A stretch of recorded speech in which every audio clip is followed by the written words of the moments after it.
अस्सलाम वालेकुम वरहमतुल्लाहि वबरकातुह। नए साल में अगर आप कामयाब होना चाहते हैं तो उसके लिए कौन से अहम काम हैं जो आपने करने हैं।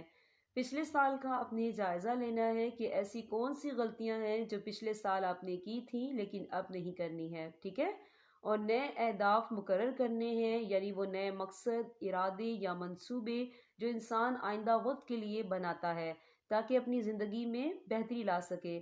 मसलन अगर आप तालीम हासिल कर रहे हैं या दीन की तालीम हासिल कर रहे हैं या किसी भी काम में आप तरक्की का इरादा करना चाहते हैं, ठीक है। दूसरा पॉइंट जो है वो सेहत है।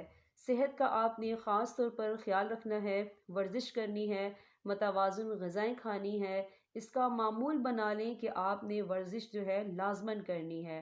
तीसरा पॉइंट जो है वो वक्त है। देखिए, वक्त एक ऐसी चीज़ है जो चला जाए तो वापस नहीं आता। वक्त को आपने फजूल मसरूफियात से बचाना है, बिला वजह अपने वक्त को ज़ाया नहीं करना, ठीक है। चौथा पॉइंट जो है, रिश्तों को मजबूत करें। रिश्तों को आपने टूटने से बचाना है, ख़ासकर करीबी रिश्तेदार यानी अपने वालिदैन, बहन भाई, सबका एहतराम करें। सबसे मेन पॉइंट जो है वो ये कि अल्लाह ताला पर भरोसा रखें, अल्लाह ताला पर तवक्कुल रखें, अल्लाह से दुआ मांगें और नेक अमल को जो है अपनी ज़िंदगी का हिस्सा बना लें और अपनी उम्मीदों को कभी भी टूटने ना दें। जज़ाकल्लाह खैर।